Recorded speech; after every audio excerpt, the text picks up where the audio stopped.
خود فیصلہ کرو جس کو آپ جنتی سمجھتے ہو، کیا کبھی ان کی ایک وقت کی نماز بھی چھوٹی ہے؟ جب ان کی ایک وقت کی نماز نہیں چھوٹی ہے تو تم پوری زندگی مسجد نہیں جا رہے ہو تو تم جنتی کیسے ہو سکتے ہو؟ اس کا مطلب تم مکر میں مبتلا ہو، شیطان نے تمہاری فکر کو اغوا کر لیا ہے، یا تو تم جنتی یا تو وہ جنتی۔ اسی طرح سمجھ لیجئے جو کلکتہ کے راستے پر ہے اور جو ممبئی کے راستے پر ہے، فیصلہ تو یہ ہے نا جو کلکتہ کے راستے وہ کلکتہ پہنچ رہا ہے، جو ممبئی کے راستے تو غوث پاک غریب نواز یہ لوگ جنت کے راستے میں پہنچے، یہ تمہارا عقیدہ ہے، تو کیا تم اس راستے پر ہو؟ انہوں نے کبھی گانا تو نہیں سنا، انہوں نے کبھی داڑیاں تو نہیں مڈائی، انہوں نے کبھی کسی عورت کو پاپ کی نظر سے نہیں دیکھا۔ میں پوری ذمہ داری سے جس کو بات کرنا ہے ابھی بات کرے، کھڑا ہو جائے، میں آپ کو ثبوت دینے کے لیے تیار ہوں۔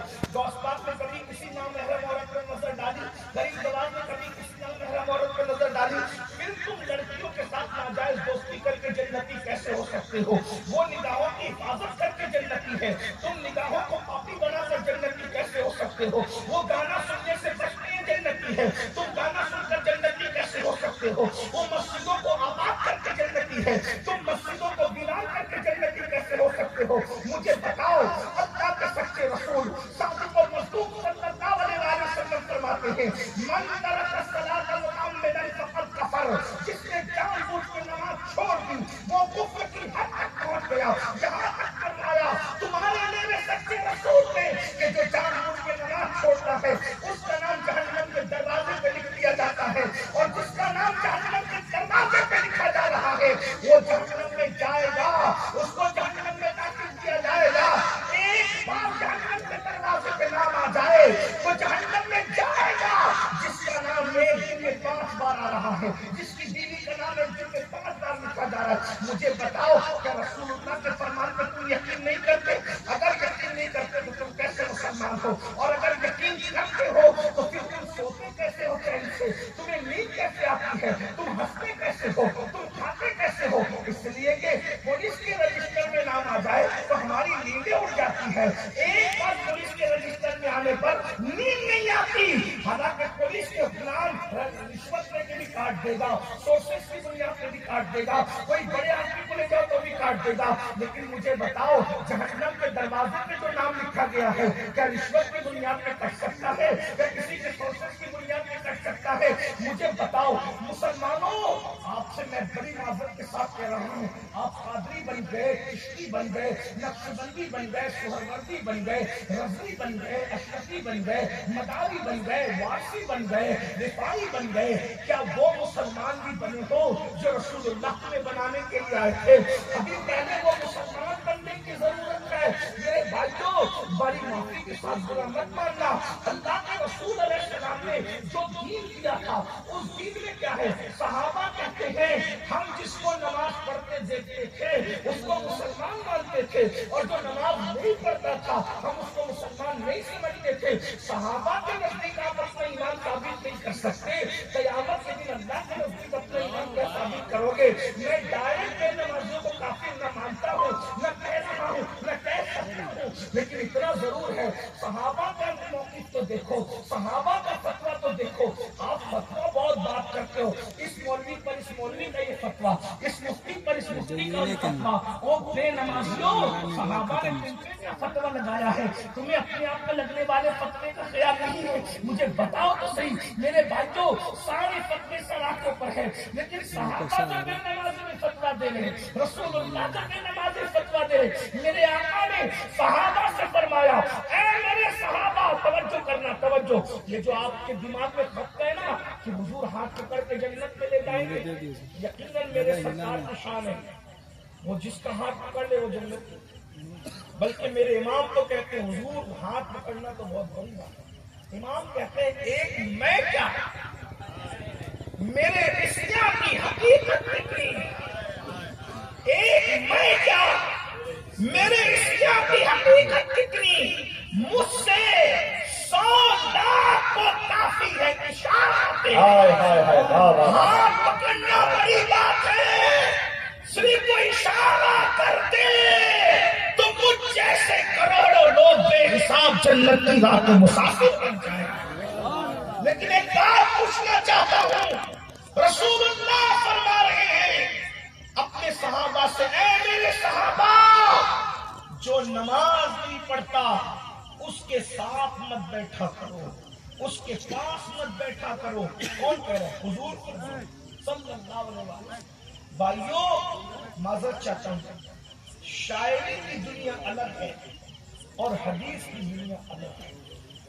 شاعری کی دنیا میں ایسے سبزبات دکھائے جاتے ہیں، سارے شاعر ایسے نہیں ہوتے، لیکن ایک بات میں کہہ رہا ہوں، جیسے بیمہ پالیسی والے اور وہ جو کمپنیوں کے جو وزٹر لوگ ہوتے ہیں نا، جیسے وہ آپ کو بیٹھے بیٹھے کروڑپتی بنا دیتے ہیں، ویسے شاعر لوگ آپ کو بیٹھے بیٹھے جنتی بنا دیتے ہیں۔ کوئی پالیسی والے لوگ آتے ہیں تو آپ کو کیسے بتاتے ہیں 1 مہینہ گزرے گا، آپ انویسٹ کر دو، اتنے لاکھ آ جائیں گے، پھر دوسرے مہینے میں اتنے لاکھ آ جائیں گے، تیسرے مہینے میں کار آ جائے گی، اور چوتھے مہینے میں آپ کروڑپتی بن جاؤ گے، اور آپ بیٹھے بیٹھے جو ہے وہ ٹاٹا برلا بن جاتے ہیں، اور پتہ چلتا ہے کہ جو رقم تھی وہ بھی لے کے چل گئے۔ یہی آج کل کے بعض سب کا نہیں شعرا کا حال ہے کہ وہ تمہیں جلسے میں جنت دیتے ہیں، خود کی پاکی ناپاکی کا خیال نہیں، اور وہ آپ کو جلسے میں جنت۔ اس کا چہرہ دیکھو جنتی، اس کا منہ دیکھو جنتی۔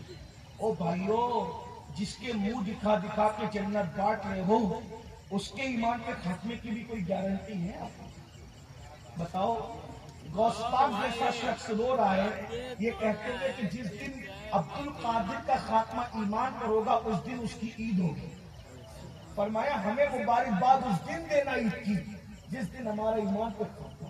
غوث پاک ایمان پر خاتمے کے لیے رو سکتے ہیں، اور یہ سب جنت کے ٹھیکیدار بنے ہیں۔ یہ دیکھیے جلسوں میں جنتیں بچ رہی ہیں۔ یہاں تو حال یہ کہ ایک بار سبحان اللہ کہنے کے لیے جنت مل گئی ہے، لوگ اس پہ بھی کہے بالکل اللہ چاہے تو دے سکتا ہے، کوئی انکار نہیں کر رہا، لیکن میں تم سے پوچھنا چاہتا ہوں، جب نوح علیہ السلام کا بیٹا کافر ہو کے مر سکتا ہے، جب حضرت سعد بن ابی وقاص کا بیٹا جہنمی ہو کے مر سکتا ہے، عشرہ مبشرہ میں سے ایک نام ہے حضرت سعد بن ابی وقاص۔ اور کون سعد بن ابی وقاص؟ وہ سعد بن ابی وقاص جس کے لیے حضور فرمائے اے سعد تجھ پر میرے ماں باپ قربان ہیں۔ جس کے باپ پر رسول اللہ اپنے ماں باپ قربان کرے، ایسے خوش نصیب باپ کا بیٹا جب جہنم کا کتا بن سکتا ہے، جب جہنم کا پیڈر بن سکتا ہے، نوح علیہ السلام کا بیٹا جب کفر پہ مر سکتا ہے، اللہ اکبر، لوط علیہ السلام کی ایک بیوی کفر پہ مر سکتی ہے، نوح علیہ السلام کی ایک بیوی کفر میں مر سکتی ہے۔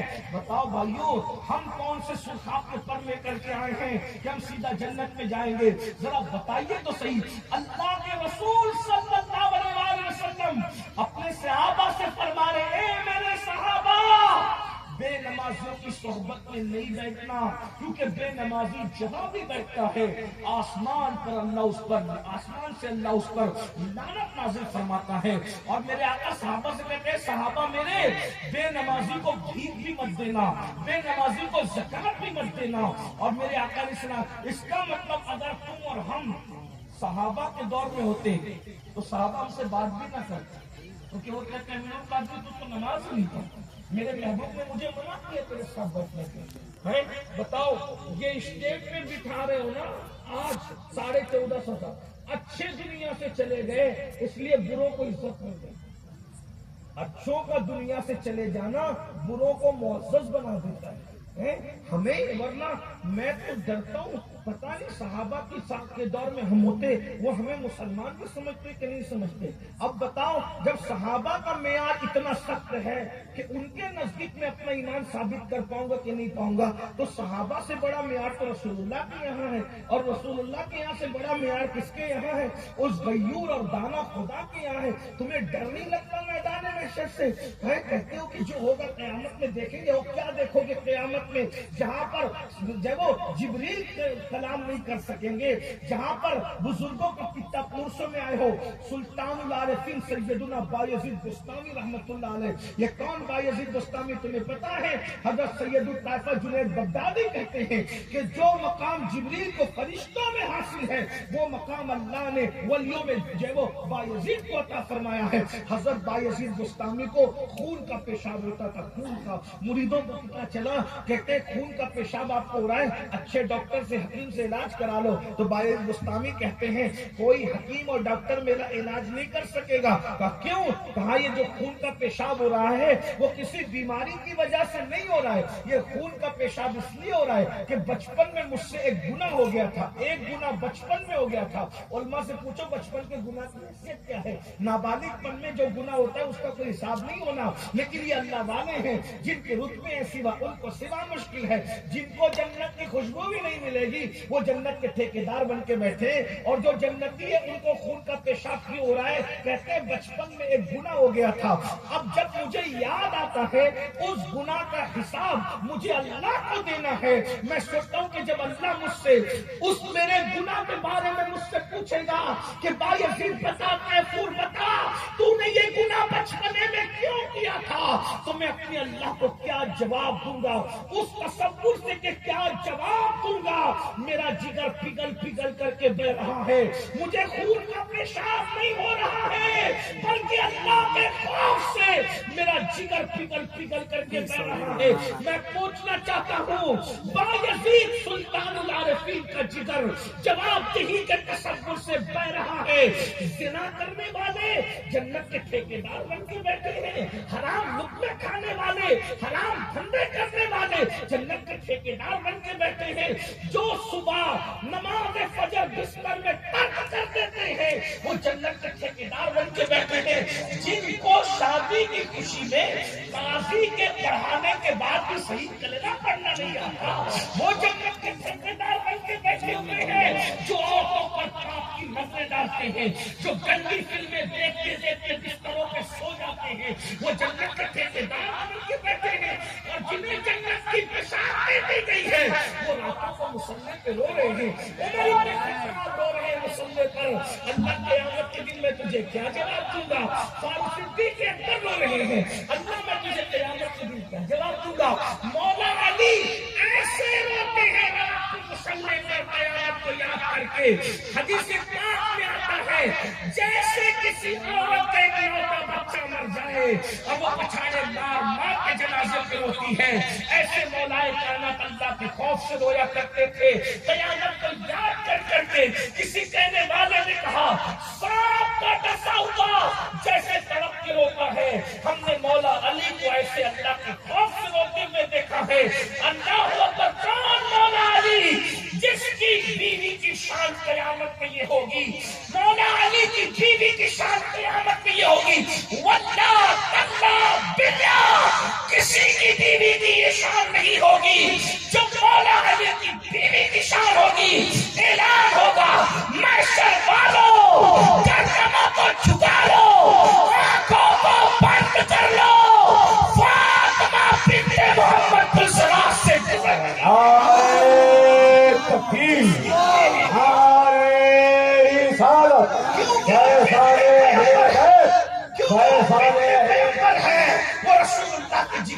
جس کی بیوی کی یہ شان ہوگی بیٹوں کی شان یہ ہوگی حسنین کریمین کی کہ سب جنت کے متلاشی ہوں گے اور جنت کہے گی مولا تو نے وعدہ کیا تھا کہ میں تجھے زینت دوں گا, میری زینت کہاں ہے؟ تو اللہ فرمائے گا حجابات اٹھا دو. جب حجابات اٹھائے جائیں گے تو اللہ جنت سے کہے گا یہ تیری زینت ہے. تو کیا نظر آئے گا حجاب اٹھنے کے بعد؟ ایک طرف امام حسن ہوں گے, دوسری طرف امام حسین ہوں گے. اللہ فرمائے گا یہ تیری زینت ہے, یعنی سب جنت مانگ رہے ہوں گے, جنت حسنین کریمین کو مانگ رہی ہوگی.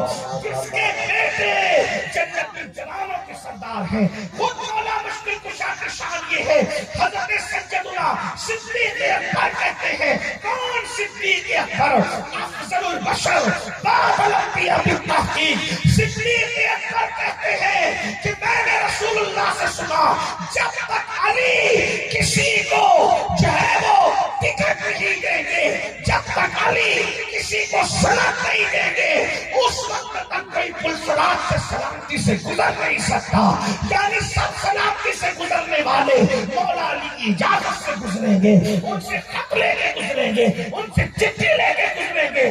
جس علی کی اجازت پر لوگ پلسرات سے سلامتی سے گزریں گے وہ مولا کائنات. راتوں کو ایسے ہوتے ہیں جیسے سانپ کا ڈسا ہوا ہوتا ہے، وہ مولا کائنات خدا کے خوف سے ایسے ہوتے ہیں جیسے کسی ماں کے بچہ کے بچھڑنے پہ ماں ہوتی ہے. بتاؤ ہم تو پوری رات سوتے پڑے ہیں پھر بھی جنت کے ٹھیکیدار ہیں.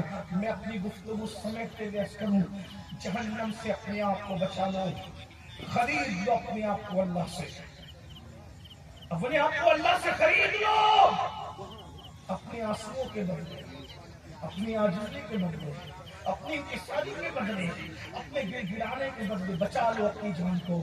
جو جسم اپریل اور مئی کی گرمی برداشت نہ کر سکے وہ جسم جہنم کی گرمی کیسے برداشت کرے؟